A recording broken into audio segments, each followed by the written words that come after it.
Olá, sejam todos muito bem-vindos. Vamos dar início a mais um belíssimo Entre Palavras com Juliana e o tema hoje vai ser emocionante, na rota da superação. E para isso, eu trouxe uma convidada muitíssimo especial, a minha amiga Cristiane Monroy. Seja Isso. muito bem-vinda, querida. Muito obrigada. Para mim é satisfação estar aqui. Ela é mãe, ela é advogada, avó, esposa, amiga e uma amante da vida. Sim, sim. Cris, seja muito bem-vinda mais uma vez, eu agradeço o convite. E esse tema é muito relevante nós falarmos, porque a vida ela é feita de superações. Sim, Todos nós temos os nossos limites e as nossas limitações. Ai, eu não tenho limitação nessa área, mas tem outra. sim, Ai, eu tenho isso aqui, mas pode ter esse empecilho aqui, já precisa melhorar nisso. Todo mundo tem algo que possa melhorar, que possa passar por uma fase difícil, uma fase que realmente você teve um esgotamento físico, um esgotamento emocional, espiritual. Embora você é cristã também, não, né, sim, Cris? A sim. gente sabe que a alegria do Senhor é a nossa força, como a palavra de Deus diz, mas na própria Bíblia há momentos em que a pessoa fica devastada. Sim. Por exemplo, o profeta Elias, quando teve aquela situação de medo, excessivo medo de ser morto por Jezabel, ele foi para a caverna, ele se escondeu, teve Uhum. uma depressão. Os especialistas hoje dizem que aquele quadro de Elias já era depressão. Sim. Jeremias era um profeta muito depressivo, Medroso. medroso, É, cheio de crises existenciais, tanto sim, que as epístolas dele são Lamentações sim. de Jeremias. É. Então, todos O nós, próprio Jesus, né? próprio Jesus, Teve seus momentos de crise, né? Seus momentos de dúvida, seus momentos de inquietações, né? Se o próprio Jesus, que é Jesus, teve, né? E ele veio para que ele pudesse sentir as nossas dores e mostrar como ele conseguiu superar, para que servisse de exemplo para nós, quem somos nós, né? é Quem somos verdade, nós? Cris. Antes de iniciarmos a nossa conversa, Cris, você pode falar um pouquinho do seu currículo profissional para gente? Profissional, bom, é um pouquinho. Lá vai, lá de trás, né? Então eu comecei a trabalhar muito cedo, comecei a trabalhar aos 15 anos de idade, né? Eu fazia projetos e tinha um engenheiro que trabalhava conosco, eu fazia os projetos para poder conseguir se habite, né, em reformas. E o engenheiro trabalhou, né, conversou com a gente fazia esses pequenos projetos. E ao mesmo tempo eu fazia bijuterias, né? Então aí depois eu fui mais para frente, eu fiz escola técnica na época, Escola Técnica Federal do Maranhão, depois Cefet e hoje IFMA. E fiz o curso de eletrotécnica. Aos 17 anos eu passei no concurso para a Vale, né, na época, para a Vale de Carajás, no Pará. Então, aos 17 anos, eu fui trabalhar em Carajás, no Pará, como estagiária de eletricista. Fui trabalhar com um projeto. 3 meses depois que eu estava trabalhando com o projeto em Carajás, eles me contrataram e aí eu já fui trabalhar na área, né? Eu fui, acho que foi a segunda mulher para trabalhar como eletricista especializado na Vale do Rio Doce, na Serra dos Carajás, no Pará. Eu tinha apenas 17 anos. Então esse foi um dos primeiros índices, né, assim, de superação, porque meu pai tinha sofrido um acidente, estava em coma com traumatismo craniano e eu tive que sair de casa aos 17 anos ainda, né, nesse contexto. Depois eu passei 1 ano e meio, não me adaptei e voltei, né, e comecei a trabalhar na área da Lumar e até que eu fui contratada como eletricista na área da Lumar durante 10 anos na área da Lumar, pela a própria Lumar e depois por uma terceira, né, porque terceirizou o serviço. Depois de eletricista, como eletricista, né, foi um período também do meu primeiro casamento, meu primeiro divórcio, no divórcio, e eu comecei a estudar para concurso, porque eu tinha que recomeçar a minha vida e depois de 17 anos parada, né, eu tive que estudar para concurso e passei no concurso para agente penitenciário e escrivão de polícia. E passei 10 anos também no sistema, uma vez como agente penitenciário, depois como diretora de presídio, né? Eu fui a primeira diretora do Centro de Detenção Provisória de Pedrinhas, né? E passei um tempo lá. E aí comecei, né? Gostei do direito, comecei a estudar para concurso, né? Comecei a fazer direito e aí então começaram os incômodos, né? Que eu sempre fui uma pessoa que incomodou bastante. Então, quando eu comecei a advogar, os colegas, né, sempre reclamavam que eu não podia advogar porque eu era agente penitenciário. E eu podia, porque o agente penitenciário não estava no rol do artigo 144 da Constituição. Mas, enfim, pedi exoneração do cargo, né? E então, de lá para cá, e eu fui depois síndica e aí advogada, e sou advogada até hoje. Mas nesse ínterim, eu vendi churrasquinho, eu vendi calcinha e sutiã, vendi perfume, vendi... Eu sempre gostei de vendas, né? Sempre gostei de vendas. E eu sempre tinha alguma forma de complementar a minha renda, né? Então, trabalhei também com homens, trabalhei no Porto do Itaqui, gerenciando alguns homens também, né? E, enfim, é tanta coisa que não vai dar para a gente falar, mas, enfim, eu sempre complementei minha renda de alguma forma, né? Para que eu pudesse alcançar, pudesse dar uma condição de vida melhor para o meu filho, né? Que eu tenho um filho hoje, vai fazer 31 anos, então eu tinha que complementar minha renda de qualquer forma, né? Mas nunca tive vergonha de trabalhar, nunca tive vergonha de vender cachorro-quente, de vender churrasquinho, né? De vender água de coco, nunca tive vergonha. Então, graças a Deus, Deus me honrou ao longo desse tempo. Eu caí, voltei, derrubei, voltei novamente, estou aqui com a graça e com a misericórdia de Deus, estou aqui depois de tudo que a gente passou, né? Nós estamos aqui, graças a Deus, com a graça dele, né? Emocionante, Cris, e eu lhe parabenizo por isso, por dizer de forma tão enfática, eu não me envergonho disso, porque muitas pessoas têm vergonha, sim, das suas origens, mas nós não podemos negar nossas origens. Meu pai sempre diz, minha filha, não se esqueça de onde você veio, não esqueça quem você é. O meu pai, Cris, ele também, meus pais, né, eles sempre lutaram para me dar uma condição de vida melhor. Eu não nasci em família de berço de ouro, nada disso, mas os meus pais sempre se esforçaram para isso. Sempre me colocaram em escola particular e boas escolas, porque eles queriam que eu tivesse uma boa educação. Mas muitas vezes eles diziam: olha, filha, eu estou lhe colocando nessa escola, mas é um sacrifício que a gente vai ter que fazer. Não fique perturbando para querer bonequinha ou essas coisas por esses tempos, porque nós vamos comprar o seu material escolar. E eu sempre aprendi aquilo. E a minha mãe, ela sempre... até hoje, eu tenho 24 anos, mas a minha mãe, ela preza pela minha vaidade. Aí ela, cadê? Já tá na hora de fazer a raiz desse cabelo, hein? A unha, cadê? Já marcou a unha? Ela não se importa muito se ela tá arrumada, mas ela quer saber se eu estou. Os pais de verdade fazem isso. Os pais de verdade quer saber se eu estou. Então, grande parte do que eu sou, do que eu estou me tornando, tem o apoio dos meus pais. Totalmente. E eu não tenho vergonha de negar as minhas origens, não, de forma alguma. Nem tem, né? Meus pais eram feirantes. Então, assim, nós moramos, né? Nós fomos praticamente, eu digo que nós fomos resgatados, né? Fomos resgatados pelo meus tios, que nós morávamos em Santa Inês, no Maranhão, né? Eu nasci aqui, mas a minha mãe foi para Santa Inês. Nós morávamos em casa de taipa, né? Para quem não sabe o que é taipa, é palha e barro, né? Durante muito tempo, minha mãe era aquelas professorinhas, né, de interior, e meu pai era semi-analfabeto e era músico, né? Meu pai era músico e passava muito tempo fora de casa. Então, a minha mãe acabou segurando a barra sozinha e com 6 anos de idade nós fomos resgatados, né, e viemos para cá. Graças a Deus, né, com a influência dos meus tios, de uma certa forma, nós conseguimos bolsa e mamãe conseguiu manter essas bolsas, né? Estudei em colégios bons, né? Éramos 3 irmãos, daqui a pouco eu vou contar aqui porque éramos, né? Porque nós perdemos um aos 17 anos. E o estudo e a preocupação, né?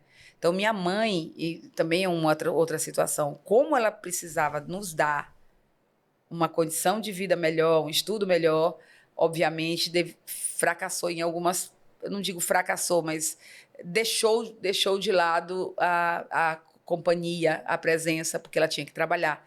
Então, eles tinham que trabalhar, então nós ficávamos sozinhos em casa. Então, durante muito cedo, eu cuidei muito cedo. Comecei a fazer comida em casa para os meus 2 irmãos e durante muito tempo eu fiquei em casa sozinha com eles, né, desde os 12 anos. E segurei a barra também junto. Aí depois vieram algumas meninas do interior, que na época era uma coisa muito comum. Mas tive que amadurecer muito, muito rápido, né? E graças a Deus, de qualquer forma, minha mãe, pensa uma mulher guerreira. E eu sou muito grata aos meus pais. Infelizmente, meu pai morreu aos 59 anos, foi atropelado. Também vou falar daqui a pouco sobre isso. E mais a minha mãe é guerreira, né? E eu, graças a Deus, eu posso dizer que eu herdei muito isso dela. Você falou, Cris, que você teve que ter responsabilidades muito cedo. Você vê isso de forma positiva, negativa, ou você acha que tem o seu lado positivo e o seu lado negativo? Fala um pouquinho mais sobre isso pra gente. Hoje em dia, com as terapias, psicólogos, psiquiatras e com a criação de diferenciada, pode até ser que eu pudesse reclamar disso no passado. Mas para a época, nós fomos criados da maneira como ela entendia, como eles entendiam que era mais adequado. Então, como a minha mãe veio de uma família muito pobre, os meus pais vieram de uma família muito pobre, na concepção deles, o que mais eles queriam era nos dar uma boa educação. E a educação se resumia em boas escolas, né?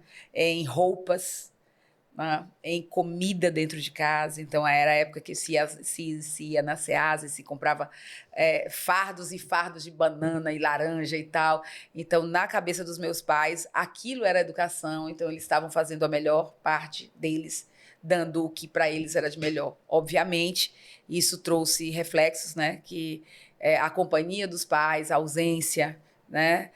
Faz com que com que a gente adquira carências afetivas que elas vão ressoar nos relacionamentos que nós temos lá na frente. Mas tudo que eles fizeram foi o melhor que eles podiam nas condições que eles tinham naquela época. Com certeza, Cris, você falou algo muito importante, que eles colocavam essa forma de educar para fora, eles orientavam os filhos dessa forma porque era cultural. Assim como hoje a gente vê muita fala, as pessoas mais maduras falando, no meu tempo o psicólogo era chinela, no meu tempo o psicólogo era o cinto, no meu tempo isso aí era frescura, a gente não sofria disso, nosso tempo a gente tinha que trabalhar. Era. Mas hoje a realidade é outra. É outra. O que eu penso sobre isso? Que os traumas, as dores, a depressão, as doenças psicossomáticas sempre existiram. O que talvez não tinha antes era essa ênfase que é tão dada hoje. Isso. Essa informação. Na realidade, informação. nós sofríamos bullying, né? Eu era diferente, né? Eu era bem gordinha, os meus dentes eram tortos, né? E assim, era muito pobre. E eu estudava em escolas que tinha muita gente com recurso financeiro. E as crianças, elas não querem saber se a tua borracha ou se o teu lápis é um lápis com aquela cabeça de borracha em cima. Elas querem saber que elas vão jogar na tua cara que elas têm um estojo com 236 lápis de cores e a única coisa que tu tem são 6 lápis de cor pela metade que alguém te doou, entendeu? Então as crianças, elas não perdoam. E naquela época a gente já sofreu isso. Hoje ainda se sofre isso, porque a criança é autêntica. Ela vai falar o que se sente, né? Então a gente sofre, sim. Na época, qualquer coisinha batia, porque foi como ela aprendeu enfim. E também a gente apanhava por pouca coisa, né? Mas, enfim, como eu disse, né? Eles nos criaram da forma como eles acreditavam que seria o melhor. De uma forma ou de outra, nós somos pessoas honradas, né? Nós somos seres humanos bons, né?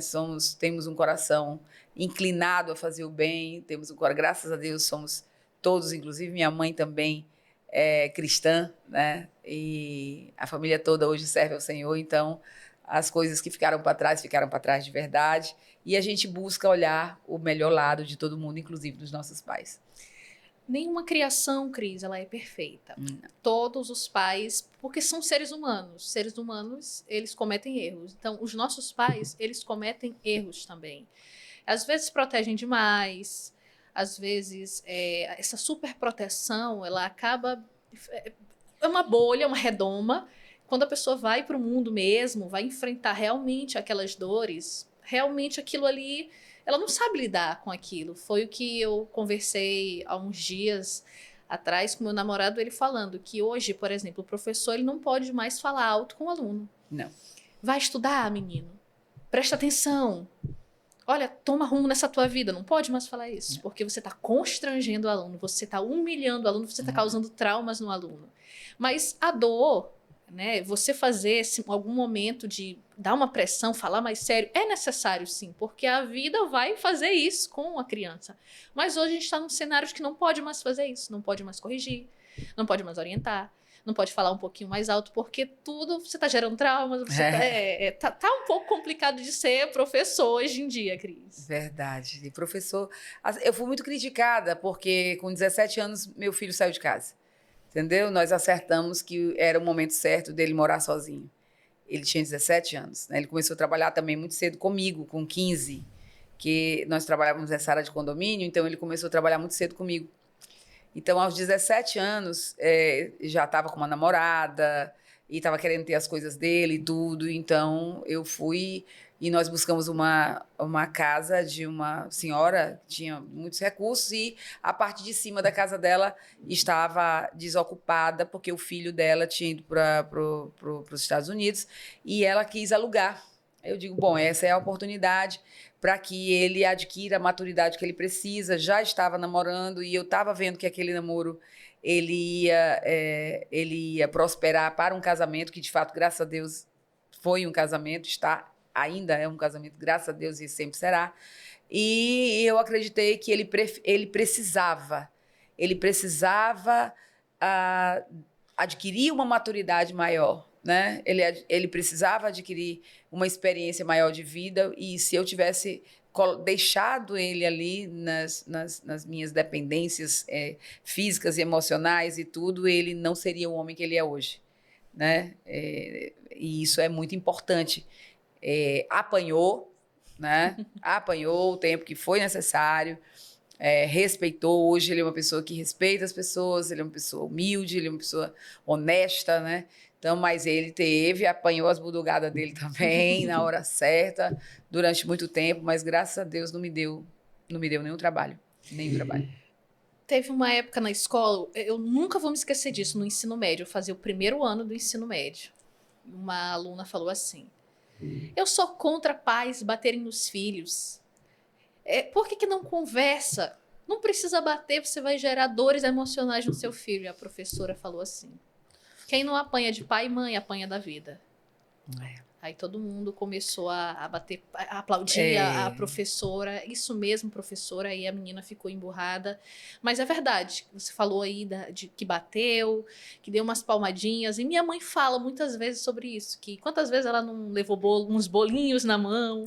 Quantas vezes também não levei uns coques. E a gente tá viva, né, Cris? Estamos vivos. Assim, hoje, com a ideologia que eu tenho hoje de vida, de fato, se eu pudesse voltar no tempo, 70% das vezes que eu bati no meu filho, eu não teria batido, né? Mas os outros 30% eu teria, né? Então, é assim. Porque algumas situações, como você mesmo disse, a vida vai. E as surras da vida, elas são muito mais massacrantes do que uma palmada na mão, uma palmada, né, do bumbum de vez em quando, né? Então, as surras da vida. Então, você vai acostumando. Como eu trabalhava, ele começou a trabalhar comigo com condomínios, ele via muito o meu sofrimento. Então, eu dizia muito para ele, eu digo, olha, é isso que você está herdando, né? É isso que você quer. Então, ele herdou, ele tem a empresa dele, eu tenho meu escritório, ele tem a empresa dele, mas ele sofre de uma forma totalmente diferente da forma que eu sofria. Então, os ensinamentos deram certo, né? Com certeza, Cris. Você com certeza não foi uma mãe perfeita, Não. como nenhum ser humano é perfeito em nenhuma área da vida. Inclusive, a busca pela perfeição, ela demonstra uma insegurança da nossa parte e também ela vai ser inalcançável, porque nós sempre vamos falhar em alguma área da Sempre. vida e a gente nunca vai agradar todo mundo, né, Cris? Sempre, Jesus não sempre, agradou, quem dirá sempre. nós? Meu filho, ele sofreu um dos maiores traumas dele, porque quando nós trabalhávamos juntos, né, era eu, ele e o meu noivo, né? Eu tinha um noivo muito mais jovem que eu, praticamente da idade do meu filho, e nós éramos muito felizes. Era muito felizes, né? Trabalhávamos juntos, como eu disse, eu deixei e pedi exoneração de um cargo público que eu concursada para advogar. E então o meu noivo na época ele me deu muita força. Meu filho me deu muita força. Eu já tinha aí o escritório estava muito bem, graças a Deus. Já tinha na época nós tínhamos 4 condomínios. Meu filho trabalhando, tinha a doutora Poliana e tinha mais 3 ou 4 pessoas fazendo cobrança e nós estávamos indo bem. E o meu noivo, né? Até então já quase marido, ele começou sentir algumas dores de cabeça, mas tudo bem. Aí foi o período que nós nos casamos, eu casei de véu e grinalda, foi meu segundo casamento, meu primeiro casamento foi muito difícil, né? Mas esse casamento foi muito bom e toda a família feliz e todo mundo feliz e tava todo mundo muito feliz. Eu era bem gordinha, sabe? Aquela pessoa que me amou do jeito que eu era e tava tudo maravilhoso. Eu digo, graças a Deus, um homem de Deus, né? Ele é filho do pastor, maravilhoso. Mas aí nós casamos em maio e em julho nós descobrimos o câncer no cérebro, né?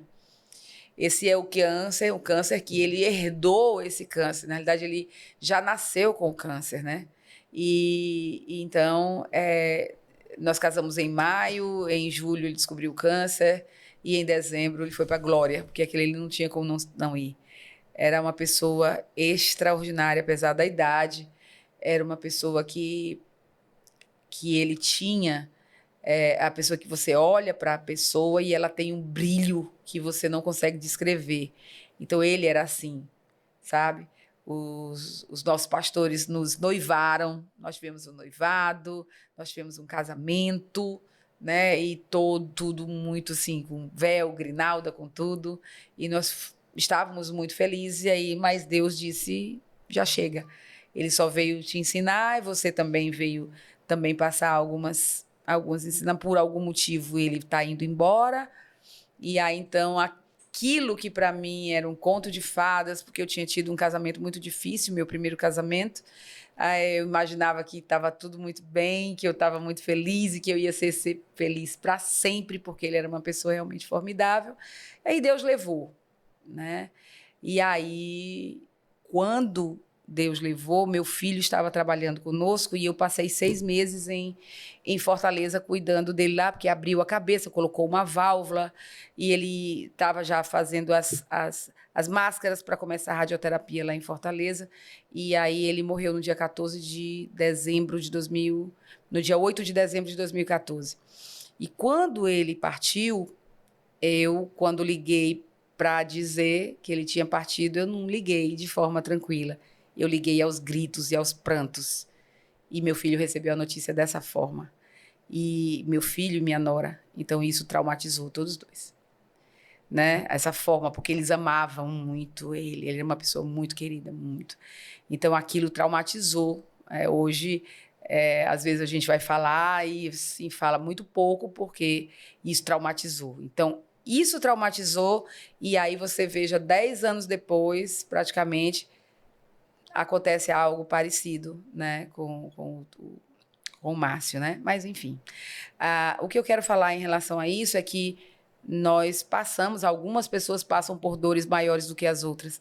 E, às vezes, as pessoas dizem assim, nossa, mas tu aguentou muita coisa e tal. E aí, outra vez, diz assim, eu estou passando por isso. E o outro vai e diz assim, o quê? Por isso? Não, porque tu não sabe o que eu passei. Não, queridos.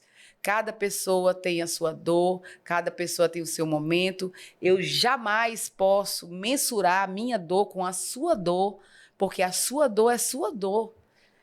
Com base, Deus só dá a carga para nós que nós possamos suportar. Então, você suporta um tanto e ele só te dá aquele tanto. Eu suporto outro tanto e ele me dá esse tanto. E eu acredito, viu, linda, que nós temos uma função nessa vida. Cada um de nós temos uma função nessa vida. E eu sempre digo ao meu pai, Deus, que se eu tenho que passar por tudo isso para cumprir o propósito que ele tem para mim, então eu vou passar de cabeça erguida, sofrendo, me arrastando, me levantando, mas eu vou passar. Perfeito, Cris. Você falou algo que eu penso e eu tenho escrito muito sobre isso. Se você acompanha o meu Instagram, acompanha os meus inscritos, você observa que eu estou falando muito sobre cura, sobre ressignificação, sobre mudar de padrão, de comportamento. Porque muitas vezes o sofrimento, ele é permitido por Deus. Sim. Sim, Deus permitiu aquele sofrimento, é algo inevitável da vida. Sim. Ou Deus permitiu aquele sofrimento, mas muitas vezes, Cris, nós somos causadores do Sim. nosso sofrimento. A gente Sim. busca, a gente enche a nossa mente com lixo, com Sim. crenças limitantes. Sim. A gente não se perdoa ou não perdoa as pessoas Sim. que já fizeram mal. E eu escrevi sobre isso. Eu lembro, eu estava comentando com a minha mãe sobre uma pessoa que fez bullying comigo e falava, não era um bullying como vocês faziam.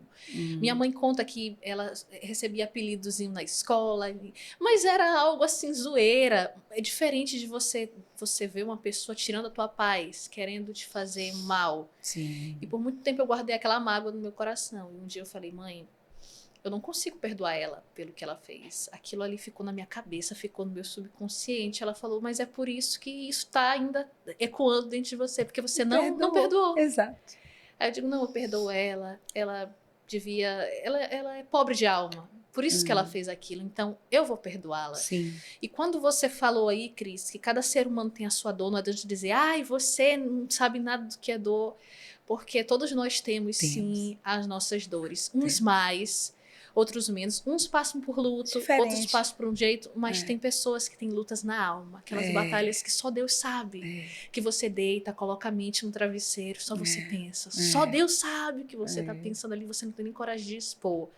E essas, às vezes, machucam mais até do que essas lutas externas. Eu lembro de uma vez que chegou uma senhora muito de Deus, sei lá, olhou assim para mim, falou assim, quem te olha não sabe o que está dentro do teu coração. Aí eu fiquei calada assim. Ela botou a mão no meu coração e disse assim, ninguém pode te julgar. Deus, as pessoas não sabem o que tu sofre, mas Deus sabe o que está dentro do teu íntimo. É só Ele que sabe. Eu comecei a chorar nessa hora. Ela chore, ela pode chorar. Pode chorar o que tá aí, ela deixa sair para fora o que tá dentro de você. Sim. Eu comecei a chorar. Ela falou, ninguém pode te julgar, Deus sabe o quanto que tu já sofreu até aqui. Ele sabe que tu já chegou no teu limite. Então, todos nós temos sim esse momento, né, de até se questionar o porquê, por que tanta luta, por que tanta prova, por que tanta...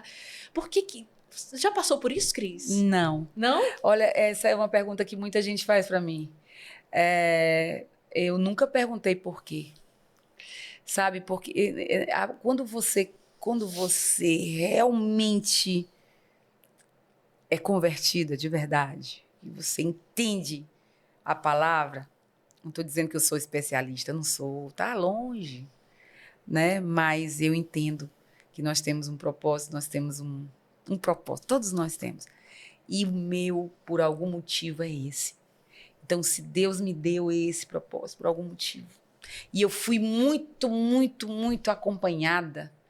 Na época que eu estava lá, uma pessoa me disse assim, ele não vai partir ou ele não vai ficar bom enquanto você não entregar ele aos pés da cruz.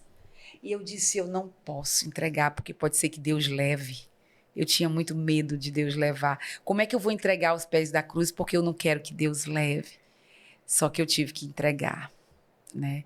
Então eu entreguei num dia, no outro dia ele teve convulsões e aí ele ficou em coma. Nós precisamos entregar porque nada é nosso, nada é nosso. As pessoas perguntam assim, Cris, como foi que tu conseguiu perdoar a pessoa que matou o teu irmão?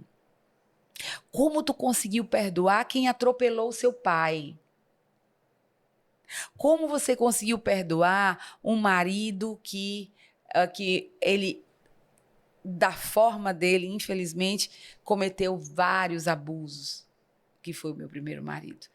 Perdoei. Como que não? Né? Nós perdoamos sim. Eu costumo dizer que a ausência de perdão, ela só maltrata você mesmo. Eu sei muito Só bem maltrata disso. você mesmo. Você imagina você com tanto perdão, quanto a falta de perdão, quanto o rancor. Imagina você com uma brasa queimando na sua mão e você abraçando, apertando essa brasa de fogo. Ela só vai machucar você. Ela não vai machucar o outro. Ela só vai fazer mal a você. Ela não vai fazer mal ao outro. E você precisa se libertar daquilo para que você consiga crescer. Crescer, né? Tanto como pessoa, também como um espírito. Você precisa crescer enquanto ser humano. Então você não pode guardar. A pessoa praticamente atropelou meu pai no dia do aniversário da minha mãe, praticamente matou. E ele foi no dia 4 de abril, no dia 8 de abril ele morreu. Então essa pessoa estava bêbada. Eu perdi meu pai aos 59 anos. Perdoei? Sim, claro, perdoei. Quem matou meu irmão com 10 tiros? Perdoei? Sim, perdoei. Ele também sofreu. Eles também sofreram. Foi uma confusão muito grande que todo mundo saiu perdendo. Inclusive, meu irmão saiu perdendo com a própria vida. Entende? Então, você precisa perdoar. O perdão faz parte da essência da vida. Se você não perdoa, você não consegue crescer. E, com certeza, não consegue receber o melhor de Deus. É verdade. Eu creio nisso. Foi uma das coisas que Deus ministrou no meu coração na época que eu vivia com os questionamentos que eu falei aqui, que perguntei, né? Sim. Você se já teve? Meu Deus, por que luta? Por que isso? Por que aquilo? Porque eu não tinha perdoado. Sim, quando se pergunta é porque não se perdoa, com certeza. Não tinha perdoado a pessoa. Aí eu digo, não. E, Cris, no meio que evangélico, a gente sabe que existe muitas decepções também. Sim. Só que eu coloquei uma coisa na minha cabeça.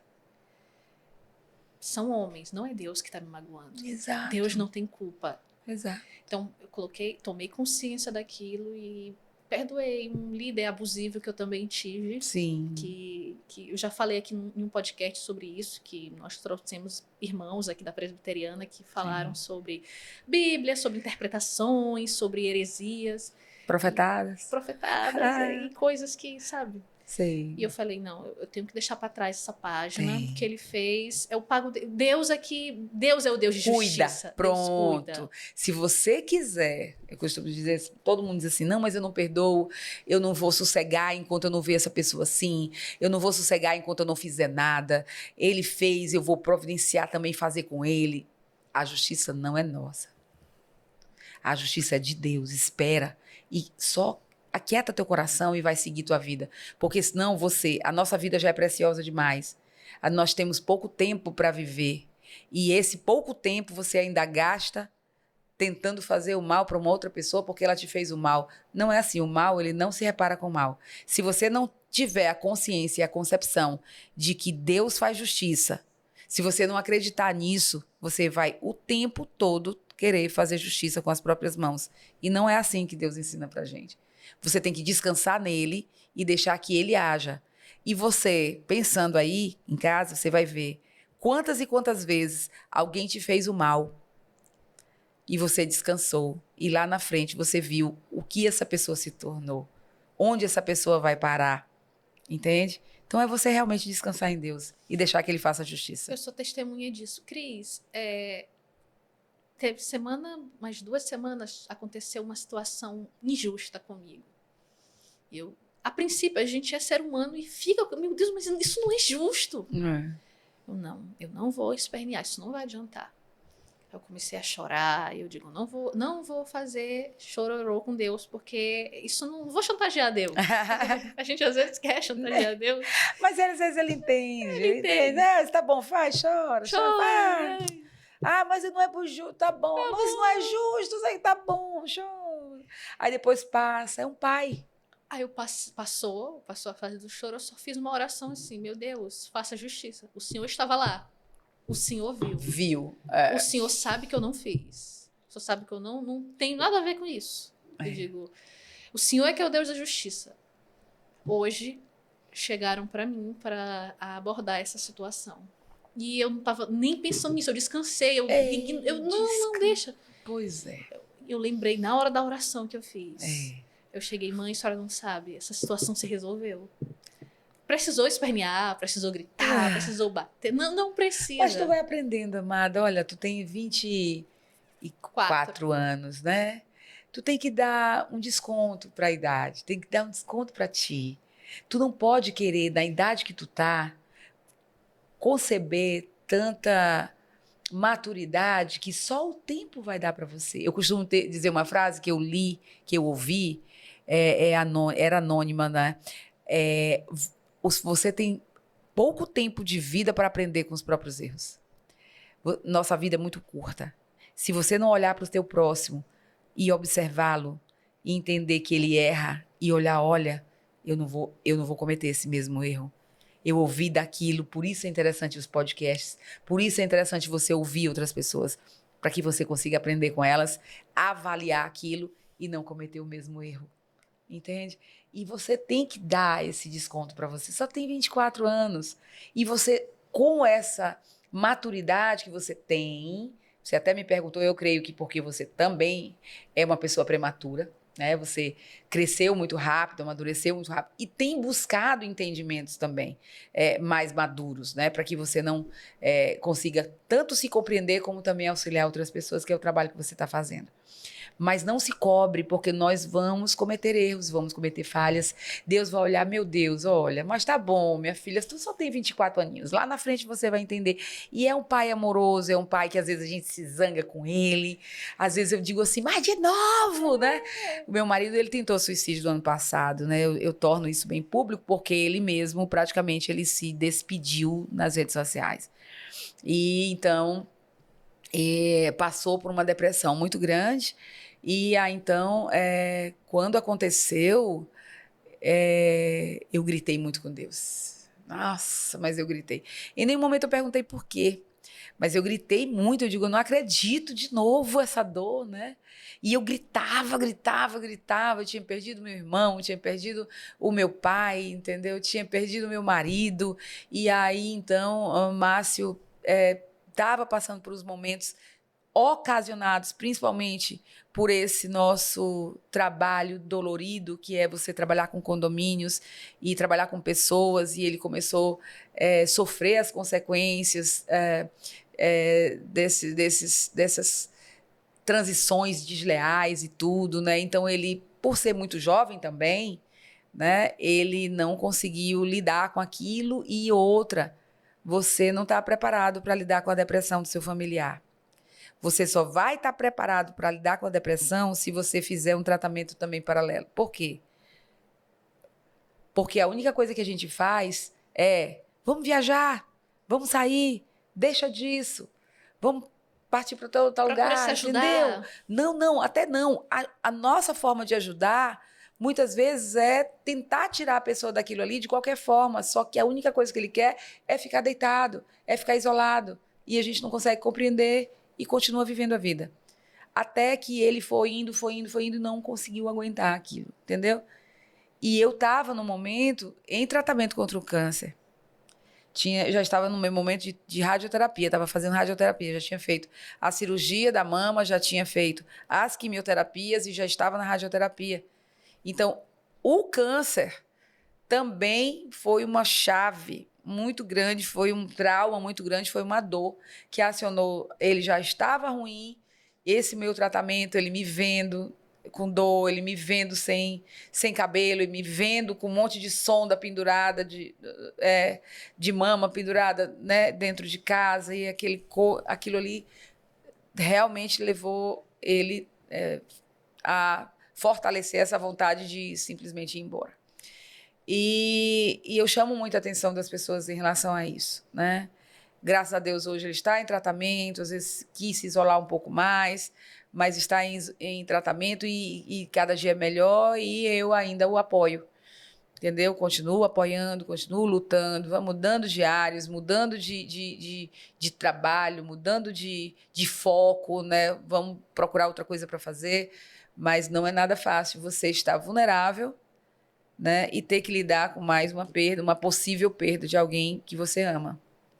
Você tocou num assunto muito delicado, mas muito preciso de se falar, que é sobre a depressão. A Cris, ela é evangélica, ela é cristã, e muitos aqui que estão nos ouvindo também têm uma religião, um assunto interessante. Cris, depressão, a pessoa que tem Deus, ela pode ter depressão Claro, também. com certeza, sem sombra de dúvida. Você vê, a depressão, ela vem. Ah, é demônio, é isso, aquilo. Não, é depressão, tá? Eu creio muito assim, você vai cuidando, como se fosse por isso, vários pastores. Quantos e quantos pastores maravilhosos não se deprimem? Quantos pastores não tiram a própria vida? Quantas pessoas ligadas à igreja tiram a própria vida? Então, não existe, eu não acredito nisso. Eu acredito que a depressão, ela precisa de cuidados especiais. Você tem que entender imediatamente. Você tem que procurar um apoio profissional, né? Não adianta você tentar ali pegar a pessoa, levar para passear, levar para sair, comprar comida especial. Não adianta. Tem que buscar apoio profissional.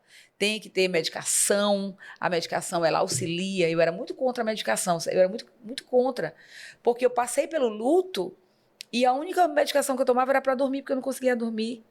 E com essa questão da depressão e da tentativa de suicídio do meu marido, eu tive que ir para a terapia pesada, porque eu não estava mais conseguindo lidar nem com a vida. Né? Então, assim, Cristiane, o que foi mais difícil foi tu saber que estava com câncer?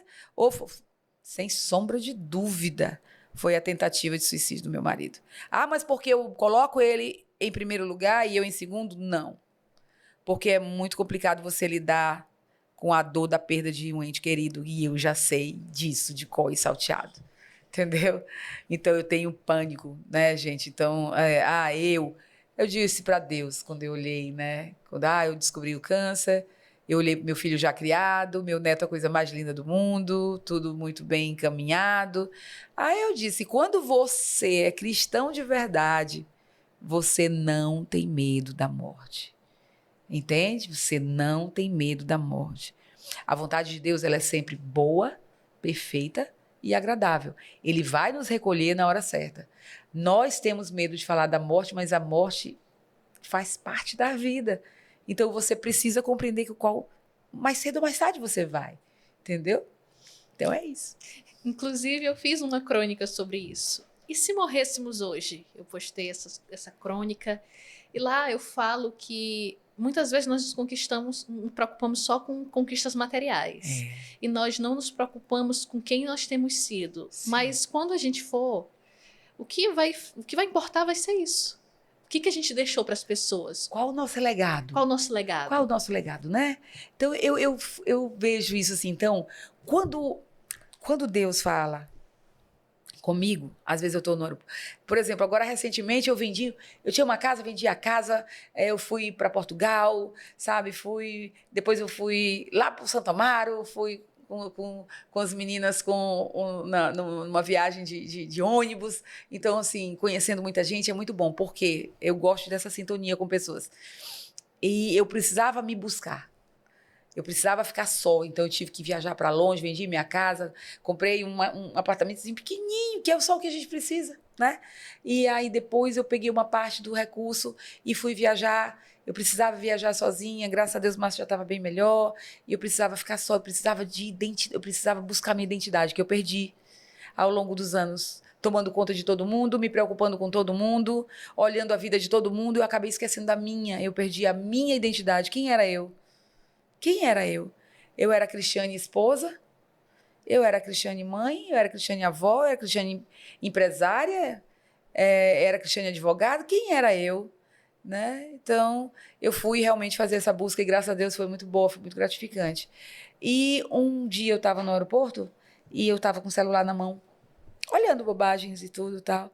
Aí Deus fala no coração, guarde o celular, que a sua irmã bem do lado está precisando da sua voz. E eu guardei o celular e realmente estava precisando da minha voz. Então, é para isso que nós servimos, para servir. Nós servimos para... É para isso que a gente foi criado. Nós fomos criados para servir. Se você não serve, se você não serve, se você não vive para servir, você não serve para viver. Então, nosso trabalho, nosso papel é esse, é auxiliarmos uns aos outros, buscarmos fazer o bem, sem olhar para quem, em silêncio, sem dizer o que tem que dizer, né? Que muita gente faz, tira foto, só flash e tal. Não. Fazer realmente o bem, sem olhar para quem, todo dia, o tempo todo. Ah, mas a pessoa te procurou, depois que a pessoa fez tudo isso para ti, tu ainda dá a mão para ela. Eu te dou a mão, a outra, e o pé, e eu todinha, se ele precisar. Entendeu? É assim que a gente tem que ser. E aí Deus olha lá de cima e ele diz, oh, meu Deus, aquela ali é minha filha linda. É assim, gente, é assim que eu sinto. Eu sinto isso, entendeu? É assim. Cris, perfeito. Tudo isso que você está falando, eu vejo a alegria em você falar isso. Você realmente tem isso dentro de você. Tem. É algo nato, não é algo que você faz forçadamente. Não. É natural. É. O que te fez ser assim, Cris? Quando eu era criança, você falou muito de bullying. Eu sofri demais, é porque o tempo é curto para falar tudo. Mas eu sofri muito. E quando eu sofri, eu lembro hoje. Quando eu vejo uma criança naquela mesma situação que eu tinha, eu abraço. Uma criança que está passando por uma necessidade, eu abraço. Uma criança que sofreu abuso, eu abraço. Sempre, normalmente são muitas crianças. Eu tenho uma facilidade de abraçar as crianças e elas me abraçarem, né? Eu tenho umas crianças no interior, mais ou menos umas 50, 60, inclusive esse final de semana eu estou indo para lá vê-las, né? E a gente fazer nossas pulseirinhas de miçanga. E os meninos jogarem bola e tudo, e eu gosto de ver aquilo. Eu vou, jogo queimado, banho na chuva com eles, e brinco com eles e tudo, e vou banho no rio com eles, a gente brinca de pique-esconde, de cola, de tudo, então faz parte isso. Isso é que me enche a minha vida. Mas eu sempre fui assim? Não. Eu passei a vida toda trabalhando, amada. Desde 15 anos que eu trabalho. Trabalho sem parar, trabalho sem parar. Quando eu descobri o câncer, várias pessoas da minha família já morreram, já tiveram câncer e morreram de câncer. E aí tem um exame chamado BRCA1, BRCA2, que foram verificar sobre o câncer. E o câncer que eu adquiri, ele não era genético. Ele foi adquirido por conta dos traumas, das dores, dos sufocos, das tristezas, de tudo que eu passei, das injustiças, das deslealdades, de tudo isso, entende? Então, sempre as pessoas perguntam, eu digo, gente, vamos viver, nós precisamos viver. Eu nem sempre fui assim, eu fui amadurecendo, eu fui crescendo, eu fui aprendendo, né? Eu sou conhecida no mercado como uma brigona, né? Porque eu tenho essa mania de querer comprar briga em prol de outra pessoa, fiz algumas coisas, falei o que não deveria falar, fui muito impulsiva várias vezes, né? Pedi perdão para muitas pessoas que eu acabei falando. Nem sempre essa Cristiane maravilhosa que vocês estão vendo aqui. Cometi muitos erros e ainda os cometo, mas eu sempre vou em busca de melhorar a cada dia, o tempo todo, a cada dia. Até que Deus me recolha. Até que Deus me recolha. Cris, você tocou em algo muito forte que tem que ser mencionado aqui. Você falou que muitas das suas enfermidades elas foram adquiridas por conta de traumas. Sim. Isso é realmente real. Traumas, dores, injustiças. Você lida com concorrências desleais, pessoas que algumas não conseguem ver a sua evolução, as pessoas que se incomodam com o seu sucesso, né? As pessoas que tentam atingir sua família para poder te machucar porque não conseguem te atingir pela sua integridade, pela sua lealdade. Pessoas né? tentando te sabotar. Sabotar, né? Enfim, é muita coisa para falar, mas assim, isso acontece e aquilo me machucava muito. Eu voltava para casa muito ferida, eu chorava muito porque era tudo muito injusto. Depois de tanto que eu fiz, depois de tudo que eu fiz, né? Certa vez, no meu primeiro casamento, eu gosto de sempre falar, não falo muito porque teve vantagens e desvantagens, era um homem muito trabalhador, admiro até hoje, mas o nosso casamento não foi bom, né? E ele provavelmente analisa, eu não tenho mais contato com ele, mas com certeza ele fez várias vezes análise disso e sabe que houve um relacionamento extremamente abusivo, físico e emocional, né? Mas certa vez, né, meninas, esposas que pensam muito mais nos maridos e esquecem de si, esse recado é para você. Eu passei 14 anos lutando. Destes 14 anos, 6 de joelho no chão para que o meu marido se convertesse. Infelizmente, ele não se converteu. Porque os valores dele eram diferentes dos meus. Por isso que a palavra de Deus diz para você escolher muito, para você analisar bem antes de casar. Porque depois que casa, a coisa é muito complicada e você perde anos da sua vida. Entendeu? Para não correr esse risco. E aí, um dia, já praticamente perto do divórcio, eu falei, o que foi que eu errei? Onde eu errei? O que eu falhei? O que aconteceu? Não, tu sempre foi maravilhosa. A gente cresceu, a gente tudo. Mas tá aí, depois de tudo que eu fiz e tudo que eu fiz pra ti, de tudo que a gente cresceu, de tudo que a gente fez, ele vira pra mim e diz assim, eu te pedi?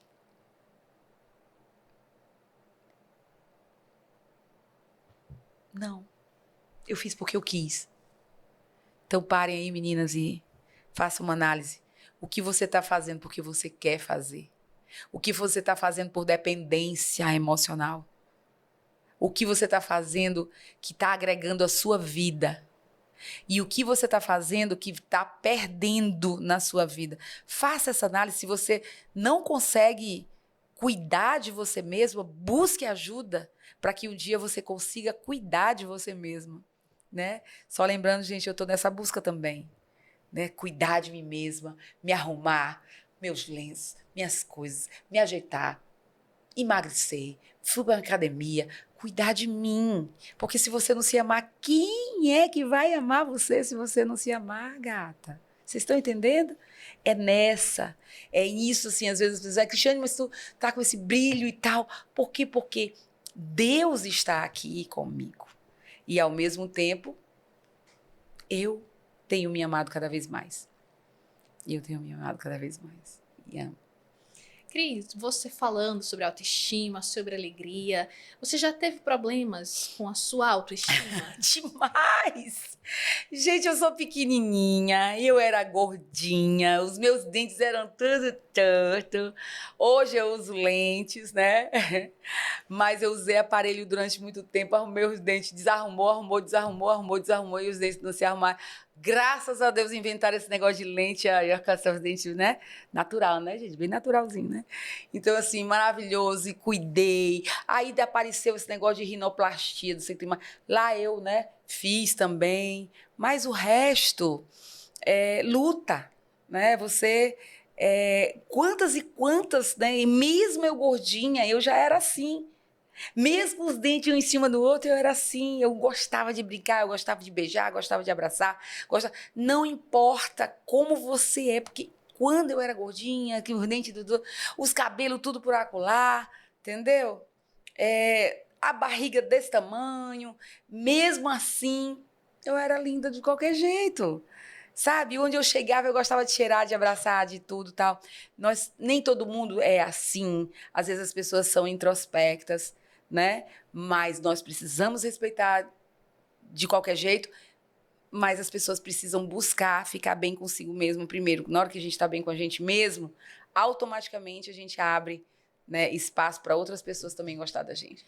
E isso inclui a aparência também. É bom você estar arrumada, Sim. você melhora a sua autoconfiança quando você se posiciona também de maneira firme, não deixa pisar em cima de você. Porque uma coisa é você ser educado, ser educada. Outra coisa é você permitir que as pessoas pisem em cima de você. Mas eu sou conhecida por isso. As pessoas assim, nossa, eu tô morrendo de saudade do Cristiane chegar aqui e tal. Me posiciono, entendeu? Se posicionar com elegância, você buscar elegância até no se posicionar. Não é você bater boca. Eu já bati boca? Já. Eu também. Sei de Quem nunca bater bateu boca aqui? Hoje em dia, não. Hoje em dia já é uma coisa mais elegante. Né? Hoje em dia eu já me fundamento mais, já me silencio mais. Cris, o que o câncer ensinou? Ensinou que tudo é efêmero, tudo é temporário, tudo isso passa, tudo vai embora. O dinheiro também. Costumo dizer, Diego, quando eu pensei assim, gente, eu deixei isso assim, assim, assim, quer saber? Eu vou vender para me aproveitar. Porque senão, Diego, meu filho, vai aproveitar todo o esforço, gente. Entendeu? E aí eu digo, não, eu só preciso disso para viver. Eu não preciso disso. Não, eu só preciso disso, né? E comecei a trabalhar menos e vou trabalhar menos para que você tenha só o suficiente para que você consiga ter uma vida tranquila e se dedicar mais às pessoas. É o café com a amiga, que pessoas que você não vê há anos, né? É estar mais perto da mamãe. Mamãe, faz perto da mamãe, né? Mais perto do tio, mais perto de todo mundo. Você fazer mais os almoços de família, nem que seja para brigar no final. Sempre tem, né? Em toda a família tem. Sabe? Nós precisamos aproveitar cada segundo do nosso tempo. O dia é bom? Nem sempre. Às vezes chega em casa chorando? Sim. Às vezes a gente olha para um lado, olha para o outro, não vê ninguém? Sim. Todo mundo tem seus afazeres, né? Então, você passa por várias situações que dói. Nem tudo eu posso falar aqui, né? Eu só estou conseguindo expor só o que eu realmente posso falar. Mas, além disso que eu estou falando para vocês, tem muitas outras coisas mais que causam dores, assim, de alma, que te jogam realmente lá, que tu fica chorando, sabe? Quando a gente chora, chora que lágrima mistura com catarro, mistura com baba, mistura com tudo, fica aquele lamaceiro todo. Eu também, querido, não sou indiferença nenhuma, é a mesma coisa. Mas você todo dia é um dia diferente para você mudar, para você melhorar, para você mostrar para você mesmo que você consegue ultrapassar aquilo, mas Deus tem que estar à frente de tudo, que se ele não tiver a base, já era, você realmente sucumbe. Sucumbe, querido, não tem jeito. Você sucumbe, meu Deus, eu vou morrer. Se você não souber que tem uma vida eterna, para onde você vai, que vai encontrar e vai abraçar seu pai, você desanima, entendeu? Tem uma Joyce, todo mundo, muita gente, o mundo inteiro acompanha a Joyce Meyer. Tem uma frase que foi para mim formidável que ela falou em várias das pregações que eu já assisti dela. Ela disse assim: porque diz assim, Deus está trabalhando, a gente sabe. Deus está no controle, a gente sabe. Ele sabe de tudo, sabe. A vontade dele é sempre boa, perfeita, sabe. Mas sabe o que dói? A espera. A espera dói. O tempo dele é diferente do nosso. E cada dia dói. E aí, Joyce, uma frase que para mim foi o divisor de águas, ela diz assim: enquanto Deus trabalha, viva. Viva. Enquanto Deus trabalha, viva. É mesmo, porque se eu ficar aqui chorando, jogada aqui nesse catarro, vai adiantar alguma coisa? É como Entendeu? É assim. nós escolhemos o que queremos ser. Sim. Nós decidimos o que faz. Olha, o que eu tenho escrito muito esse tempo, o que eu tenho refletido muito esse tempo, o que eu tenho adquirido muito esse tempo, revisitando o meu passado, revisitando coisas que eu já vivenciei. A gente não está vulnerável, não está suscetível a nenhum trauma, nenhum problema, mas como a gente reage àquilo é que vai fazer a diferença. Toda a diferença. Todos os nossos traumas, eles são superáveis, todos os nossos problemas, eles são superáveis. Quando você busca superar, não, peraí, o que está acontecendo, esse ciclo ruins aqui de... Tenho que ver o que eu tô fazendo, que mensagem eu tô passando para atrair pessoas abusadoras, atrair pessoas. Será que eu não me posiciono? Será que eu não sei dizer não para as pessoas? Será que é por isso que isso tem acontecido comigo? Perfeito. Fazer essas reflexões, porque muitas vezes nós, por sermos cristãos, temos a mania de espiritualizar tudo. Verdade. Achar que tudo é porque é processo, é isso, mas muitas vezes depende do nosso posicionamento. Foi como outro dia eu orei ao Senhor, me ajoelhei, mas eu olhei no espelho e falei assim: eu posso. Olhei para mim mesmo no espelho, eu consigo. Isso não vai mais acontecer na minha vida. Esse ciclo tá quebrado. Eu não aceito mais isso. Eu vou ser uma nova Juliana. Perfeito. E é essa a postura que nós temos que ter todos os dias aqui, de tempos em tempos fazer uma reposição do nosso mundo interior. Não, peraí, eu vou tirar isso aqui, esses pensamentos reducionistas, esses traumas, eu vou ressignificar e vou viver algo novo. Perfeito. Tu falaste num ponto, vamos lá. Chave. Dizer não. Gente, ô coisa difícil para mim é dizer não. A partir do momento que você diz não, você consegue dizer para ir. Até que ponto eu fazer isso vai afetar a minha vida? Ah, mas eu vou ajudar outra pessoa, não importa. Vai afetar a sua vida, então não faça.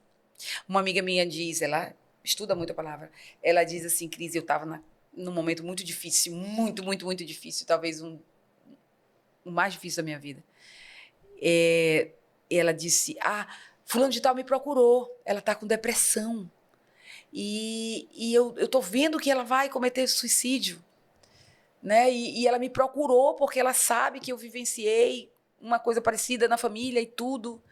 E aí o que eu faço? Minha amiga disse, nada. Ora. Infelizmente você não pode fazer do jeito que você está, com a carga que você está. Do jeito que você está. Porque existem, quem estuda um pouco, quem realmente entende a palavra, existem as lutas espirituais. Você não pode entrar numa luta sem um preparo espiritual, sem você se proteger lá das armaduras de Efésios, né? Não, se você não se proteger, você não pode entrar numa luta que não é sua. Se você já está frágil, você não pode entrar nessa luta. E aí ela disse, você não pode, infelizmente. Entendeu? E aí, então, eu fui, fiquei orando. Um tempo depois, ela pegou né? Enfim, eu não vou falar muito assim, porque vai saber forte. Quem é. E aí também eu não pude ajudar, mas aí eu fui orando e graças a Deus as coisas foram melhorando e hoje, graças a Deus, ela está bem melhor. E aí estamos aí também ao lado, dando força o máximo que a gente puder, com o nosso exemplo. Nosso exemplo. Gente, olha só quantas histórias de superação a Cris passou, desde a infância, dos seus árduos trabalhos, desde a juventude, com as questões emocionais do bullying. Mas ela decidiu ressignificar tudo isso e se tornar uma pessoa melhor. E hoje ela quer trazer essa alegria para as outras pessoas, não é, Cris? Sim, além de trazer alegria, eu não sei até onde vai o alcance, né, desse podcast, eu espero que sim, mas sempre tem uma outra pessoa que é desconfortável, que ficou desconfortável com você. E nós sempre temos que buscar estar bem com todo mundo, né? Mas, infelizmente, bote isso na sua cabeça. Por mais que você chegue e dê um buquê de flores para a pessoa, ela não tem o coração perdoador, então... Mas você fez a sua parte. Você pediu perdão, você liberou o perdão e você precisa seguir na sua vida. Eu gostaria de parabenizar você por essa a postura que você tem, né? Por essa ideia que você colocou em prática. Você está colocando seus sonhos em prática e, assim, eu tenho certeza que você tanto ensina quanto aprende todo dia, né? Isso vai te fortalecer, vai ganhar uns anos aí, né? Com os problemas e com as dores do outro. E quero, ao final de tudo, dizendo para vocês que o câncer não é o fim, quimioterapia não é o fim, é difícil, mas também não é como se fala. Se tem que falar em câncer, o fato de você falar o nome câncer não significa que você vai adquirir. Tem gente que não chama o nome, tem gente que fala CA, né? Sempre com muito receio. E eu estou aqui, linda, bela, com muita fé, muita força, mas por um único motivo. Porque eu tenho um Deus que está comigo 24 horas por dia. Ele é minha força. Cristo é muito forte, sou nada. Meu Deus é a minha força e a minha fortaleza. Cris, eu que agradeço imensamente a você por ter essa coragem de vir aqui e abrir o seu coração. Sim. Porque eu creio que essa luta que você passou com as enfermidades, com as questões emocionais e dentro da sua crença espirituais também, que eu sei que muitos também creem nisso, eu creio que vai expandir muito a mente de muitas pessoas, vai mostrar que nem sempre quando você vê uma pessoa em uma postura posicionada, você não sabe o que está por detrás dela, você não sabe o que ela passou para estar ali. E esse ano, Cris, por coincidência, você está falando de ser uma pessoa melhor, foi o que eu decidi para mim. Não, eu vou melhorar isso aqui. eu só faço isso, eu tô exercitando isso, mas agora eu vou exercitar isso aqui. Eu tenho essa dificuldade bem aqui, mas eu vou superar. Isso. Eu vou procurar fazer, porque às vezes a gente fala, eu vou fazer, e não faz. Não Não, faz. eu vou fazer e tô fazendo, e assim eu sigo e vou vencer. Perfeito. É isso aí. Parabéns, minha linda. Parabéns. E eu, mais uma vez, gente, eu agradeço aí vocês, né? Estamos aí, estou criando também um Instagram para contar esse histórico e ajudar pessoas. O Instagram é @memórias da Cris, né? E lá nesse Instagram, esse podcast também vai estar lá, nós vamos colocar. E aí eu vou publicar uma série de situações que o pessoal tem me pedido muito para falar sobre o câncer, falar sobre a depressão, falar sobre a tentativa de suicídio, como se lidou, e para ajudar, né? Que, como eu disse, gente, o objetivo é só ajudar, né? Só ajudar, tá? Mais uma vez agradeço a vocês. Um beijo para vocês aí de casa. Beijo. Estou à disposição. Qualquer pessoa que precisar de mim, estou lá, viu, gente? Grande abraço. Tchau, tchau. Tchau, tchau, gente.